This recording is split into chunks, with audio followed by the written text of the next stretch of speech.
కార్మికుల నాయకత్వం transfer repairing కార్మికుల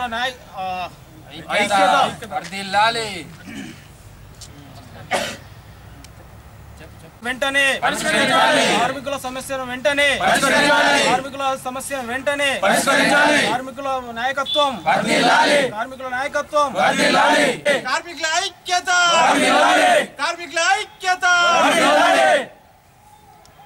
కార్మికుల సమస్యలు వెంటనే కార్మికుల సమస్యలు వెంటనే కార్మికుల ఐక్యత కార్మికుల ఐక్యత వెంటనే కార్మికుల ఐక్యత కార్మికుల ఐక్యత కార్మికుల ఐక్యత వెంటనే కార్మికుల సమస్యను వెంటనే కార్మికుల సమస్యను వెంటనే కార్మికుల నాయకత్వం కార్మికుల నాయకత్వం కార్మికుల ఐక్యత కార్మికుల ఐక్యత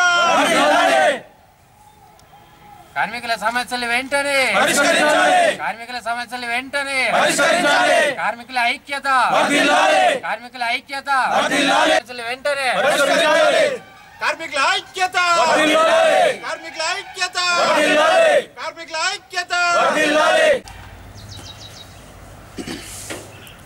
ముందుగా తెలంగాణ రాష్ట్ర కార్మికుల సమస్యల గురించి ఈరోజు సమ్మెలకు వెళ్ళడం జరిగింది.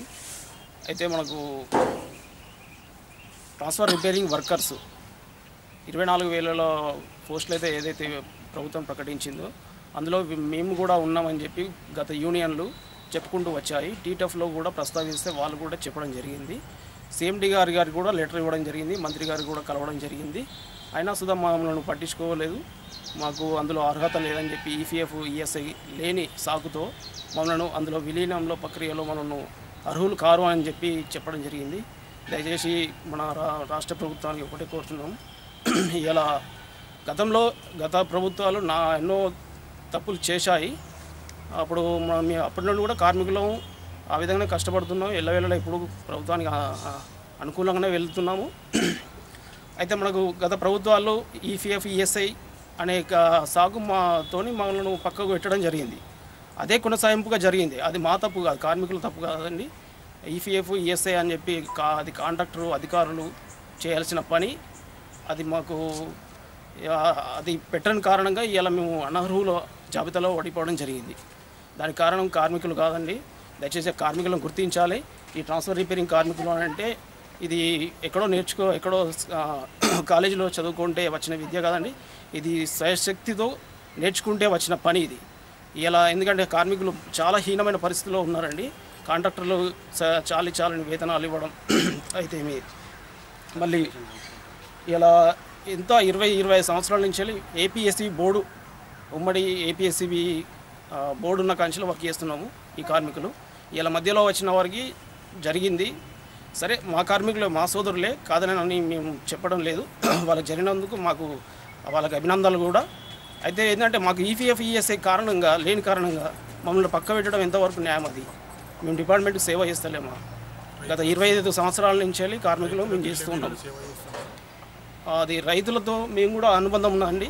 ఎల్లవేళలా 24 గంటలు వాళ్ళు రైతులు ఎప్పుడు ట్రాన్స్ఫర్ తీసుకొచ్చినా వాళ్ళకి అందుబాటులో ఉండి రైతులకు ఆదుకోవడం మేము సహకారాల్లో ఉంటాయండి. రైతులకు ఇలా మనం సీఎం గారు 24 గంటలు కరెంట్ ఇస్తుంటండి.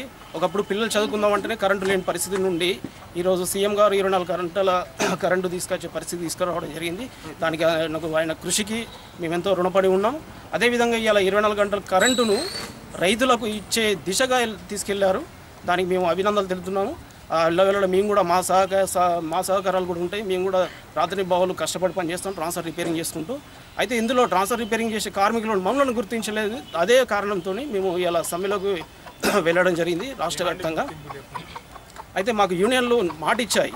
ప్రతి యూనియన్ పేర్లు ఇప్పుడు దలుచుకోలేను. ఈ అనుకూలంగా టీటఫ్ అనేది మాకు ఏర్పడింది. ఆ టీటఫ్లో కూడా భాగంగా మేము వెళ్ళడం జరిగింది.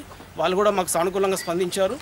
మీకు ఏదో ఒకటి విధంగా న్యాయం చేస్తామన్నారు. ఈపీఎఫ్ అన్నారు, ఈఎస్ఐ అన్నారు, ఉద్యోగ భద్రత అన్నారు. కానీ ఎలాంటి ప్రకటన రాని కారణంగా ఇలా సమ్మెలకు దిగడం జరిగింది. ఇది సమ్మె ఎందుకంటే మాకు సమ్మెలకు దిగడం మాకు ఎలాంటి ఉద్దేశం లేదు. కానీ ఇలా కార్మికుల కడుపుగాలి బయటికి రావడం జరిగింది. ఎందుకంటే ఈ పని మేము తప్ప ఎవరు చేయలేరు. ఇలా సబ్స్టేషన్ ఆపరేటర్ అయితేంది, మీటర్ రీడర్ అయితేంది, వాళ్ళు ఏనిచ్చో వివరణ వెళ్ళి వర్క్ చేసుకోగలరు, గవర్నమెంట్ చేయించగలదు. కానీ ఇక్కడ ఏంటంటే కార్మికులు మేము గత 25 సంవత్సరాల నుంచి ఈ సంస్థనే నమ్ముకొని, కన్నతల్లి లాంటి సంస్థనే నమ్ముకొని వర్క్ చేస్తున్నాం. ఇలా కన్నతల్లిలే మీ నా బిడ్డలు కాదు అని చెప్పి మాట్లాడడం జరుగుతుంది. ఇది ఎంతవరకు న్యాయము అదొకటి గమనించి ప్రభుత్వాన్ని కొంచెం కోరుతున్నాము. మా సమస్యలు పరిష్కరించే వరకు మేము ఇదే విధంగా కొనసాగిస్తాం సమ్మెను. అది ఎన్ని రోజులైనా కానివ్వండి. ఎలాగో నిండా మునిగినాం. నిండా మునిగేందుకు కూడా మేము సిద్ధమైన